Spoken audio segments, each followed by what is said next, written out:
Hello, welcome to our podcast called Two Beards Podcast. We podcast about beers occasionally and podcast about some other things that are happening on this podcast. I'm one of your hosts of this podcast, Levi. And I am the other host, Nick. Cool. This is us doing the podcast. Today, we are drinking Bob's Brown Ale. So somber. It's a sad day. Fuck. I'm sorry. Is it? Yeah, I mean, it's Sunday. I have to go back to work tomorrow. True. You know? Yeah, that's about it, actually. That's pretty much it. That pretty much just encapsulates That's all I got. what I'm feeling here. So I had this beer last night, and Wow, you cheated. I did cheat, and I thought it was pretty good. See if it holds up. Yeah, we'll see if it holds up. I'm sure it will. It was not very cold, so I feel like personally, I think it's gonna be a little better now. What if it's worse? What if you're like, actually, this was better room temperature?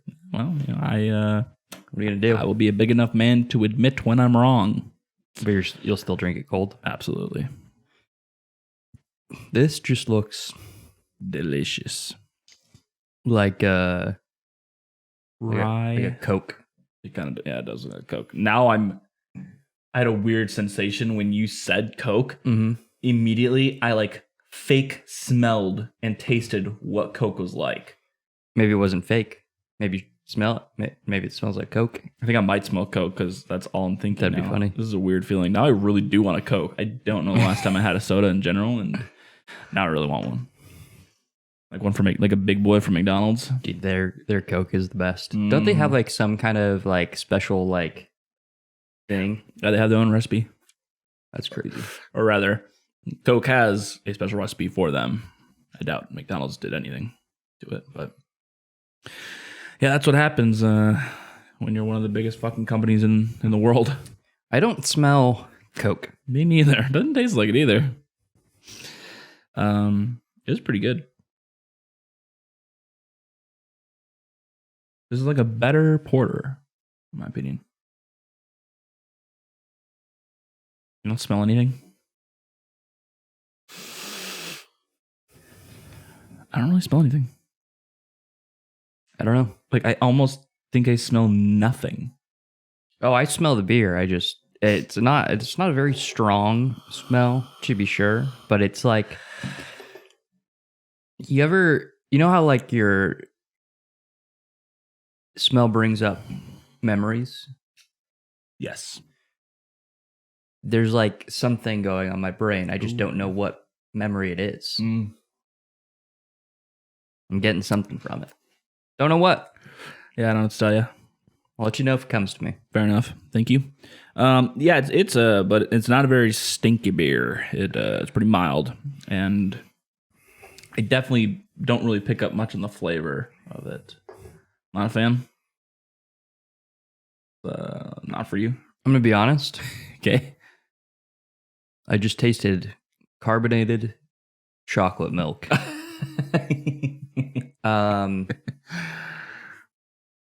So like like not even dark chocolate, like just chocolate milk. It is pretty chocolatey and caramely, but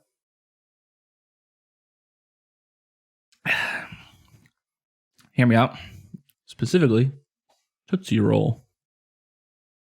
Okay. Very specifically. Yeah, I just, Not for you. it's just not, it doesn't do it for me. That's fine. You have expressed previously that brown ales are not your thing. Yeah. I think it's fine. I don't think it's amazing, but I think it's pretty good. Well, it's the podcast. I think I don't think it has anything to do with temperature at all, but I think I am enjoying this a little less than I did yesterday. Better warm your other one up. Take it down to the microwave. Oh God. I put wonder what would happen if you put a beer in a microwave. Someone do that and let me know because I don't want to do it. Yeah, I don't want to fuck my microwave. I mean, it wasn't a very expensive microwave, but like, then I don't have a microwave. Yeah, that'd be unfortunate. Absolutely, it would.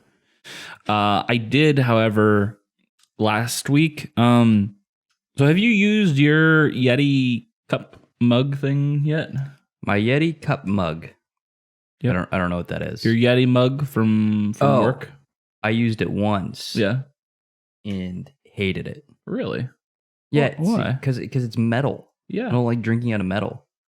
You don't have to. You put the lid on and you're drinking out of plastic. No, but still, it's the same. Still metal. I don't get your thought. It's about like this. It adds a metallic thing. I am sorry that you got that. I've used it many times and have never gotten that. So hopefully you didn't just ruin it for me. But like, I don't get why it's metal either. Like the fact that it's double walled, it already is like there's no I've watched someone cut a Hydro Flask in half.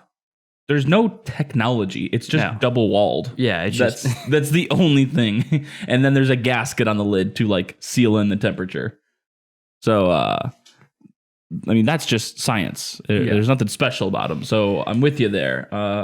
It's just like ceramic is just ideal for coffee. Yeah. Right? Or hear me out, maybe metal on the outside, ceramic on the inside. You know, it's already double walled. So yeah. I don't know. Anyways, you were probably going somewhere with your Yeti story. Yes. So I used it without the lid. Okay. And often I will pour my coffee. I'll like get that going. And by pour my coffee, I mean I'll start the Keurig. It is cheap and fucking easy when you woke up 2 minutes before you start work. It's true. So I enjoy that aspect of it. Sure. I'll do pour overs, but yeah, out of the ease and simplicity at 7 a.m, that's what I do. And so I did that, and then I walked back over to my desk and, doing office shit, emails, messaging, the whole nine. And very quickly, I forget that I just made coffee, or I get like a phone call and get tied into something to where it's like, I can't go get it. Mm-hmm. So I did that. And when I went to go back, I'm like, yeah, this is not hot. I forgot the lid. It's kind of just like room temperature. But now here I am with coffee in a metal mug. What am I to do with this lukewarm liquid? And so, I did it. I just popped it in the fucking microwave for like 10 seconds. Everything was fine. I didn't see any weird colors, no sparks, and my coffee was warm again. Oh my God. You're probably going to die. Bad choice? Probably. Like, will I become the Hulk next week? Likely. I don't know. But yeah. But to be fair, I based this off of actual scientific research that I conducted in high school. And by scientific research, I mean my friend's family got a new microwave, so we put everything we possibly could in their old microwave to see what would happen. Okay. One of those things was batteries, like 5 AA batteries in there. And I feel like you... we were far away, don't worry. A dumbass. Yeah, but I mean, we were far away. We had eye protection, the whole... And I don't know that this is making it better. It was like, well, what's the worst that's going to happen, right? It'll explode. Awesome. That's the goal. Turns out, I mean, we put it in there for a few minutes. Yeah. I mean, sure, it was like the 4th of July on the inside, but like it still worked after that, and it was fine. So I just think like you might, like have cancer. That's possible. That's possible. I mean, if I didn't already have it before. Yeah. I don't know. I mean, you keep it at bay with the beer drinking, but obviously, at some point enough is enough, and it's going to catch up to you. I might have pushed myself over the limit with that. Maybe. I don't know. I don't know what microwaves do to metal. I don't know what they do to it. I could not tell you. I mean, to be honest, I'm surprised microwaves are even legal. You're just shooting radiation into shit to make it hot, right? I have no idea. I don't know. I literally have no idea. Not something I've ever desired to look up or maybe have done, but like not relevant enough to retain that information. That's fair. Like I feel like it uses radioactive waves to speed up the molecules, and that's what makes it warm again. That would make sense to me. Sure. I don't know. The water molecules. Yeah. That's why you don't put bread in the microwave without a cup of water. Yes. Absolutely. That's as far as my microwave knowledge goes. But to be honestly, most food I recommend doing that. Oh, true. And if I'm reheating rice or noodles, I'll just toss some of the water right in the bowl with it. Sure. And that kind of helps even more. So I don't understand why people don't steam vegetables in the microwave more often. What do you mean and why? Well, it's just so easy compared to Like waiting for it on the stove. yeah. Different flavor, different texture. I don't know. I think it's gonna suck in any case. So Well, I think of that's not true. I like steamed vegetables, but yeah, I do too. Like broccoli, I think is really nice steamed. Pro broccoli. Yeah. I hate steamed carrots though. I was just about to say carrots get mushy. They're It's just not gross. good then. Carrots you definitely just want to fry. Yep. And that'll relatively high temp with some oil, and that'll at least retain some structural stability for it. Not make it taste like fucking baby food. Ugh. It's not good. Carrots in general, I'm not the biggest fan of. They're fine. And I think they're okay, yeah. yeah, and I hate ranch, True. I hate ranch. True. But weirdly enough, I'll dip a carrot in ranch and eat that. Sure. It's kind of I get that. It's a weird phenomenon, yeah, but I won't, That's but I get it. But that's the one thing where I'm like, This makes sense. Yeah, for some reason it just makes sense. I'll break this rule. I hate the fucking ranch veggie trays. They got yeah. disgusting little tomatoes. Yeah. Oh. Celery, which is the worst. Ugh. Carrots. Hard water. It's just, who thought, and then raw broccoli or raw cauliflower. yeah, which is Gross. Gross. Get out of here. No. So if you're thinking about taking a veggie tray somewhere, skip that. Get the meat and cheese tray. Yeah, do everyone a favor. Everyone likes that. Yeah. No one likes your fucking ranch shit tray. It's hard for grandma to chew. Come on. I'm with you. And it's every holiday family party, it gets brought or someone, whatever, or makes it. But it's Next time you see it, you should just throw it away. Just don't say anything. Just pick it up and toss it. You're welcome, everybody else. Just see if anyone is concerned. Just toss the meat and cheese tray that I bought in its place. Yeah. See if anyone even notices. Yeah. Smart. It's a good idea. I think it would be funny though, because if I saw someone do that and replace it with the meat and cheese, I wouldn't even say good idea. I would just Wouldn't even comment. It's natural. You would then just grab said meat and cheese. Yeah. And that alone shows your acceptance. Be Yeah. no, 100%. People bring. I always hate those kinds of parties and things where they're like, oh, everyone's potluck, everyone brings something. People, I never know what to bring, and then people bring some weird shit. I get we say often bring a dessert. Sure. Because desserts are really easy. You typically don't have to do any crazy cooking when you get here. You can just bring brownies that are made. Yeah. Stop at the store and get a cheesecake. Or if you know what you want to do and you're like, hey, can you buy broccoli? Yeah. So I'll make that. So it's already a part of the plan. There's no thinking for the guest at all. They just, oh, sure, I can pick that up. We did Thanksgiving potluck style where everyone brought a dish. Mm-hmm. And I was just it's going to be really difficult because I have to drive 30 minutes. I have to prepare the food. Yeah, I know. To drive 30 minutes. Yep. Now it's just not hot. Yeah, and you're assuming on Thanksgiving the ovens are already on a schedule. Exactly. Yeah. So And I made pizza, which, not the worst thing to have, not piping hot, but like still. Right. Preferred, but. Yeah, definitely preferred. Yeah. Was that to your parents or Jack's? My parents. Okay.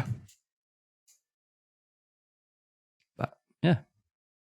I'm with you. Kind of potluck style is it's just difficult. Well, I think it just needs to be thought out and planned more if that's what you're going to do. Like, you can't just say, bring whatever. Yeah. So then it's like, there's a lot of food out there. And then it's like, are all the dishes then it's just kind of like you're going to fucking Old Country Buffet, because it's like, I kind of like that for Thanksgiving, though.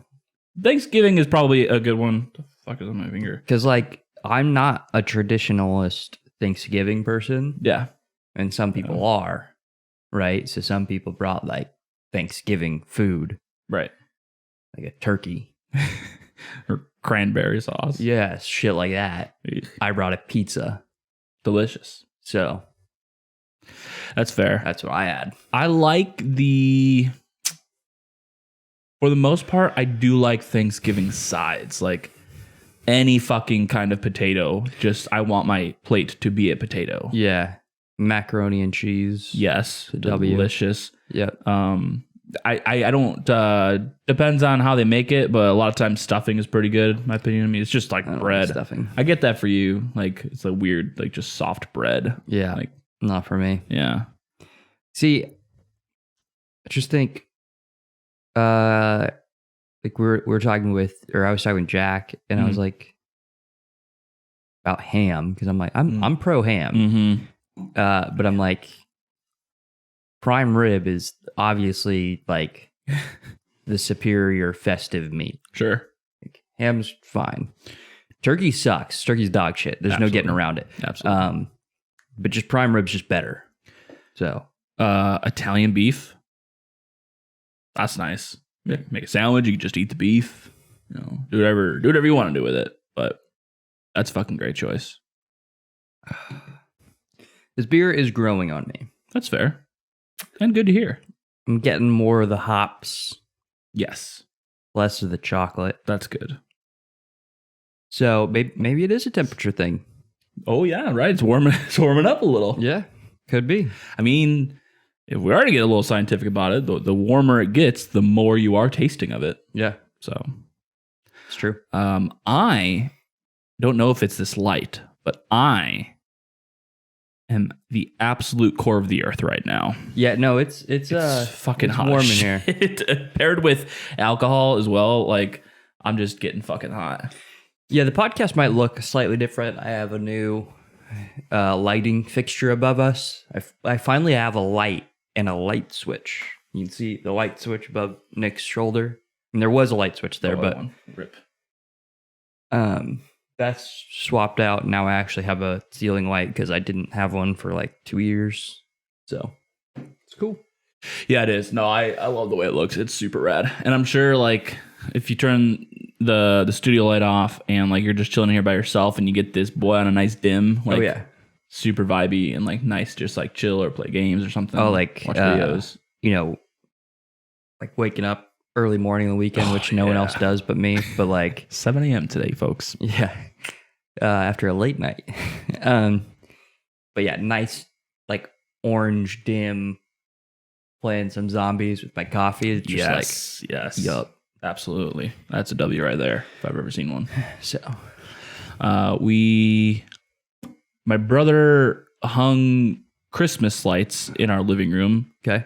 I'll have to send you a picture because it looks ridiculous. It looks like a college kid's dorm room where they're like, I'll just hang these, whatever. And it's ambient light and it's nice. And sure, the lighting effect is nice. It does bring a nice, like, warm tone, like very dim lighting to the room. And like when I wake up for, did I say that right? I feel like I fucked up some words there. When I wake up, thank you. When I wake up for work in the morning, I'll also turn the lamp in the corner on, which is also a warm light. But I'll dim that a bit. And so it's like I can see my keyboard enough to where I'm not going to go blind, but it's still pretty somber and chill. And I'm like, I can get used to this. You're probably like me where you like a slow, like start to your day where it's like get my coffee, get my emails all organized, and then like after I get done with my coffee, that's when I'm gonna go shower and like really start my day. Yes, that is 100% how that works. Some people like, you know, just getting into the shower immediately. Oh yeah, right. Like that's how I wake up. You know, Yeah. that's how I kickstart the day. And It's a bit much for me. yeah, I'm definitely the person who like I want to drink my coffee and chill. Like, don't fucking call me within the first hour. And it sucks that I have to have a call with my team within the first hour. No 6 or 7 a.m. meetings, please. No, Yeah, no. L. Absolutely, L.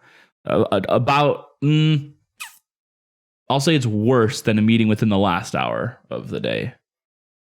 Even if that meeting in the last hour runs over, that meeting that's first thing in the morning, still far worse. True. There have been times where I clock in, and by the time I open Teams, it's now like 7:05, 7:06, and like my team's already on a meeting with John and Rob, talking about like something that like went down over the weekend, and I'm like, yeah, no one's reached out to me, so I am not gonna join that. Like, if you guys really need me, let me know. But otherwise, like that's just not happening, man. That's just how a lot of my meetings have kind of gone, especially with like it just being like craziness. Is just I'm like, let me know if you need me and what you need me for. I can't just.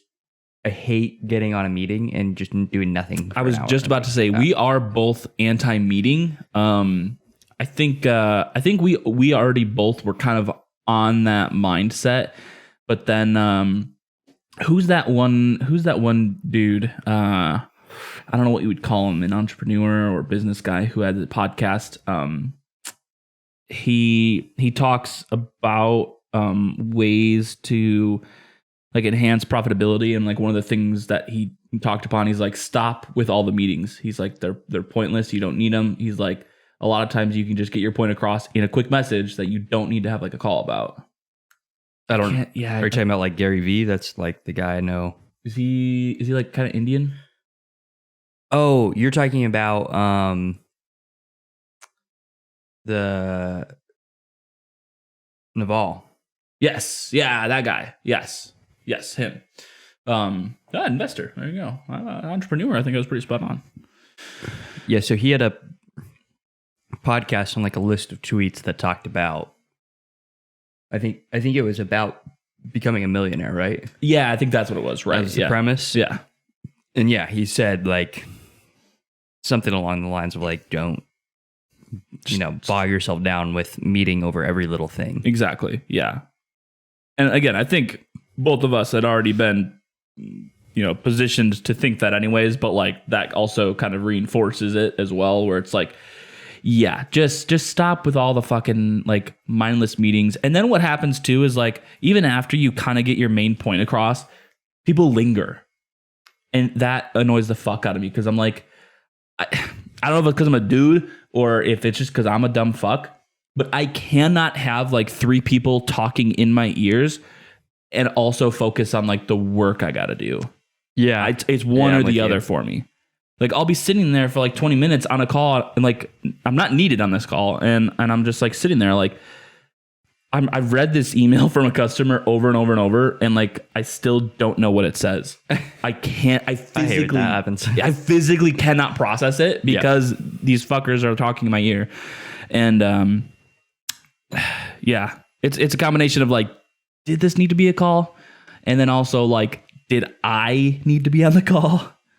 So I very quickly have just been not joining these things unless someone specifically asks me to. Yeah. Because I personally, I cannot focus. So. I also don't like joining meetings about things that I don't like. Like I want to come to a meeting prepared to be productive. So if I don't have like topics or context for that meeting, so I can go in prepared, I'm like, now we got to spend half of this meeting getting me up to speed on what's going on. And then I can, and like, then I have to think on the fly of, what the solution is to whatever's being discussed. And it's like, So he's talking about all the meetings from my team. True. Levi, could you join this? I'm like, what? Why am I needed here? I'm like, yeah, I can join, but someone please tell me what. What we talking about?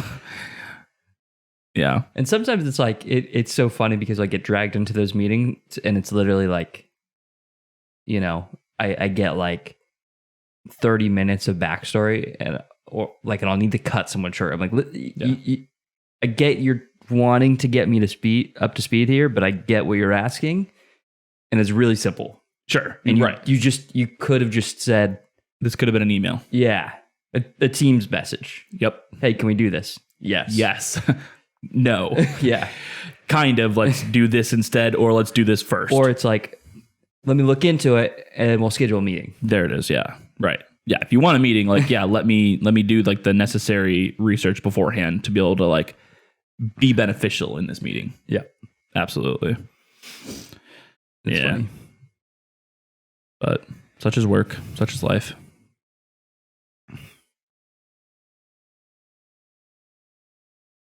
How's the beer sticking with you? I think sadly it is a temperature thing. I liked it, but I'm with you. It is growing on me more and more now. So okay. I was wondering if like, since I didn't like it up front, I'm liking it more. You might start enjoying it less. No, like I said, I think I didn't know until now. This we hypothesized, but I wasn't sure. Like I did like it more yesterday than I liked it at first today. Mm-hmm. And yeah, it honestly seems to be a temperature thing, which is interesting, but fair. Not all beer is made or intended to be drank cold. So a lot, you didn't know that? It's kind of an American thing where we obsess about cold beer. Yeah. Which is right for like many IPAs and stuff. But yeah. I was going to say this Christmas weekend, I had like an ice bucket. Like we're talking about as cold as this shit can get without starting to slushy a little bit. Bodhi. And I had not had a Bodhi in a while. And holy fuck, if that was like, that beer was like something that hit the spot more than anything else I've had in a while. I think I had a Bodhi recently. Yeah. We talked about it a lot, but like, I can't go buy Bodhi. You know what I mean? Yep. I have to be given a Bodhi at a surprise occasion. Yep. Or someone's like, we have Bodhi on tap. I'll have one of those. And I think I'm getting that way with Johnny Utah. I will buy Johnny Utah, but I'm not buying it very frequently at all. And it very much so is something, it's insane because this past time I had Bodhi, I'm like, holy fuck, I forgot how good this beer was because when I was having it too frequently, I legitimately got used to the taste and it wasn't as good every time. Whereas like out of the blue, it's been months that I've had a Bodhi and I'm like, fuck, this is fucking good. And it hits the spot. But yeah, and same with Johnny Utah, where great beer, relatively similar profiles, just different styles of beer. And yeah, I don't want to get used to it because it is so fucking good. I think I like Johnny Utah more than Bodhi, so crazy thing to say. No, a lot of IPA drinkers, but I'm telling you, like just the hop profile is better. And you know why I think I can also say that is I have Johnny Utah much more frequently than Bodhi, and I'm not sick of it.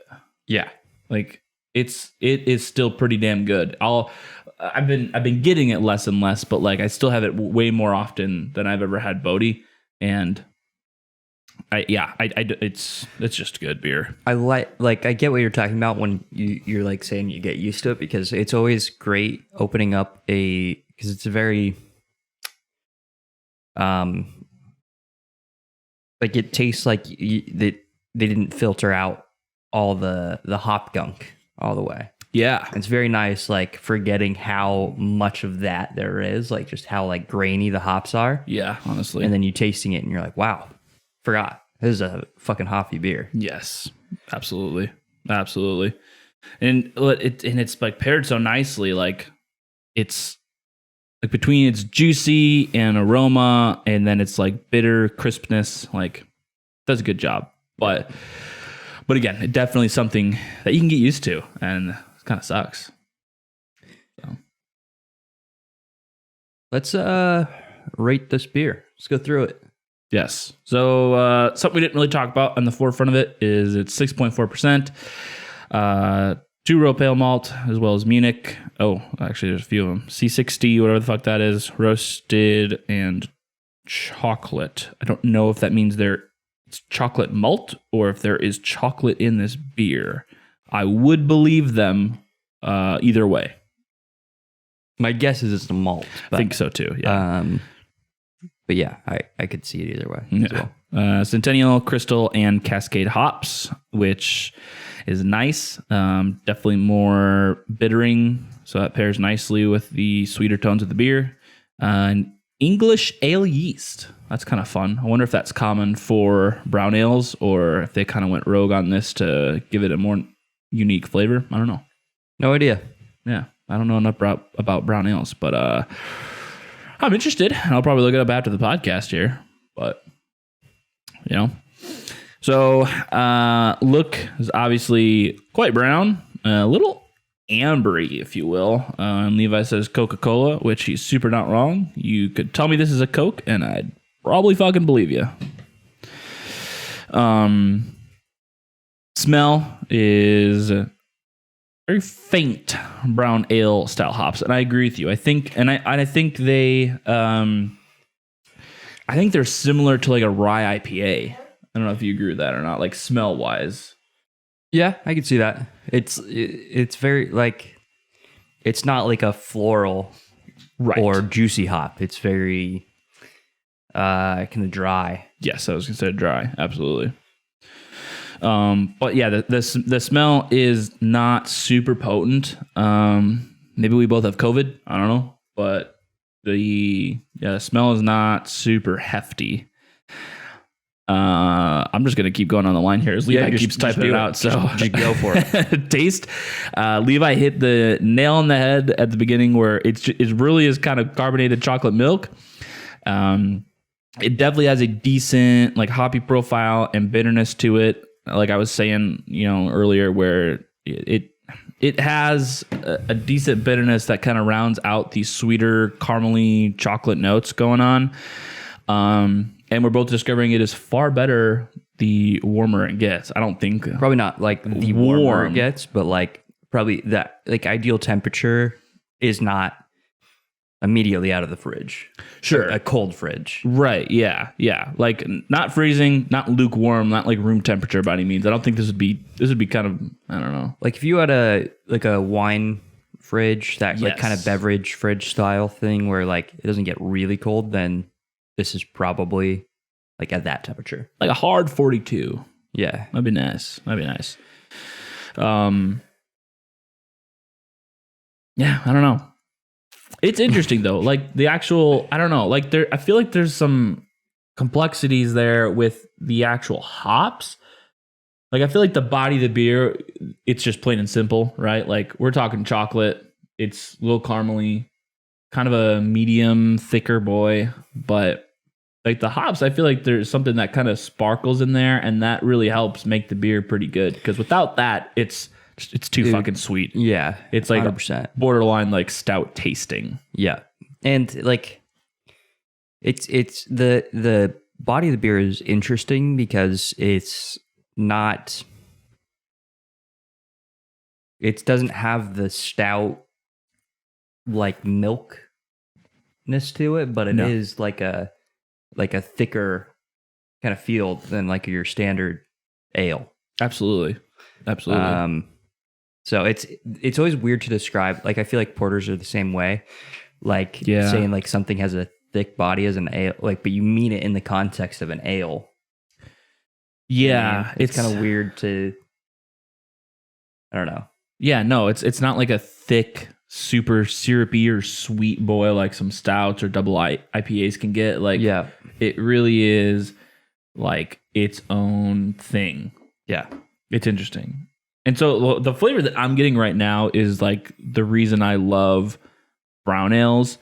And so I say this every time brown ales comes up, but I'm telling you, even this compared to the brown ale at I think it's Alasta Brewing Company in California, that one is even less sweet and a little bit more crisp and hoppy. And so I really think you'd fucking like that beer. Probably. Yeah. I mean, I always say like there's a lot of porters that I'm always decently surprised with. Yeah. You know, there's a lot of porters I also hate. Fair enough. So yeah. There's what are the two? So there's amber ales, same fucking thing. Oh, if you make it sweet, then fuck off. Yeah. I haven't had a fat tire in a long time. Maybe we should do that on the podcast. I haven't had one in like years. Yeah, we should probably do that on the podcast. I don't think we've done it on the podcast, have we? No. Like early on before video would have been. Nope. Yeah. Never done it. That's like a very like we typically steer away from New Belgium. Yeah. Yeah. So you're like, yeah. Yes. True. Couldn't get more true. But I feel like Fat Tire is such a staple beer. Like for me, it's on par with Sierra Nevada's Pale Ale. Yeah. Like it's just one of those beers. I don't disagree. Yeah. Yeah, it'd be a nice beer to probably do in the future. But all right. I don't have any thoughts or critiques to really spell out here. Yeah, I guess kind of contrasting this with the Lostas Brown Ale, like those are kind of the only things I would want to improve upon with this beer is like maybe make it like a little less sweet and like a little bit more on the crisp end. I think can do wonders for the beer. I think that would also make it a little less portery and kind of like make it stand out more as a brown ale. But overall, it's pretty good. Yeah, I would want to see like less chocolatey flavors and more earthy tones. Yeah. Yes. Yeah. I was gonna say like burnt, but earthy is much better. I think burnt can still be kind of too sweet. So earthy is perfect. I agree with that completely. That's kind of where I would, aim what I would perceive as a better beer. But yeah, no, that's fair. I think I'm good. So.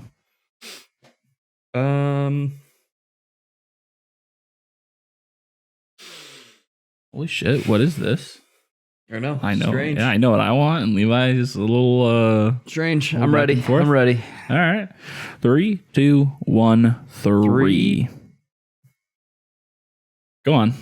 0.1. Okay. All right. So that lands us both in the good category. For our descriptor of that, it says that it's a solid beer. The concept is there. They did a pretty good job. Like it's well executed. And I think that holds true for our thoughts of this beer. I mean, it's a brown ale, right? It's something that we don't typically have. It's something that a lot of breweries don't typically dabble with either. Yeah, not. So very difficult to find. Exactly. And so that's why I was kind of excited to see that Georgetown was making one, or maybe they had in the past, and this is like them doing it again. But yeah, I think that's a good thing to comment on. Like, if you can't tell, since we talked about a lot of their beers already, Nick and I really like Georgetown, like the style of beer that they do, all that stuff. So I think it's easy to have high expectations for them, and this kind of tastes like a middle of the road brown ale. Like I wouldn't call it bad, I wouldn't call it fantastic, which is kind of disappointing. Yeah, for Georgetown, yeah, I get that. Yeah, really want to like their beers, and that's not a bad thing. Like I'm sure some people really love this beer, but just not our thing, and it's not a bad thing. Yeah, and hear me out. The carb still stands out, and it's like it is like the perfect amount for this beer. Mm-hmm. So, GG again, Georgetown, on your carbonation. Yeah, they have some of the best feeling beers. We really do need to take another trip up there, and like that's like, and I feel like I guarantee you, no one's probably asked them about that. and I really want to ask them about their carbonation. Yeah, maybe like when things Sure. start coming back, we'll see if they do like any tours or anything. Absolutely. That'd be cool to do. Absolutely. Well, we should probably talk about the podcast in general. Yes, I was going to subtly ask you if that's something we were going to do here, but here we are. Let's do it. So with 2021, the new year starting back up, you should expect to see some changes both on the podcast and on the YouTubes. I don't think we have a particular plan or anything of like, Not yet. yeah. So, but I guess in the meantime, until we kind of formulate what we want to do, we have a lot of ideas. There's like a lot of nebulous thoughts and feelings around like where we want to take the podcast and everything, but we don't know what that kind of looks like. But in the meantime, like things might slow down or things might stay the same, but get ready, things might just switch on a dime. Yeah, all to say, there's definitely going to be some changes, and there will be a time where it's just going to then be completely different. Like you said, whether that comes slowly or abruptly, we're not entirely sure because we don't have the plan for it yet. But yeah, just know in the sense of the type of content we're producing, it's going to change a little bit, and the volume of content we're going to be producing is going to change immensely, I would say. Probably. Yeah. Like our biggest thing is we deeply love our pint series. So if you haven't checked that out, check that out. They're like 5 to 10 minute episodes at a local brewery. Releases on Sundays on YouTube. Just featuring a beer and just supporting our local breweries, and that's kind of where we want to make that our focus for the next season of time, probably. And we don't know what that looks like, whether we do more of that or we, mold the podcast into more of that formula, or, like I said, we don't know exactly what we want to do, but that's, where we're going to be focusing. Yeah, I think for us is our goal is we want to have a purpose, and we want to make an impact, whatever that looks like, and however, big of an impact that looks like. But like, we don't want to just create content for the sake of creating content, which we feel like at times we can get in a rut of doing that. And, we don't want to be that group where we just this is what we got to do. This is what we do. Like, let's just put content out there. Like we want it to be purposeful, and we want it to make a difference too. And so that's like the main reason why we enjoy Pint so much, is because we feel like it has such a clear drive to it, where, we're looking to support local breweries in our town, and then also educate, our local viewers or listeners of, hey, this is the kind of shit that you can get in your neighborhood or close to you, and on some weekend, stop on by. Yeah, and we've really focused on like Tacoma as well, and I'm excited to not just do Tacoma on pints as well. Yes, yeah, totally. Like, local cities in Washington, or even Seattle is local. Honestly, it really is like a 30 to 20 minute drive for us, depending on what brewery we go to. Well, I'm just saying, like, even when we travel like out of state or out of country, like we can. It's local for someone. We don't have to stick to Tacoma, but like that's just where we want to go. It's where we're grounded. So it's like, obviously that's going to be the majority of the content. But I agree. Yeah, like, it's wherever we go, that's going to be local for someone. So it could be beneficial to you. So yeah, we're excited to kind of have a new vision for it. And I think we're excited to be able to have more time and more room for creativity as well, which is something that we both really are looking forward to, and that we find important. So yeah. Well, be on the lookout for that. If there is any specific content that you want to see, let us know. other than that, see you on the next episode. Later.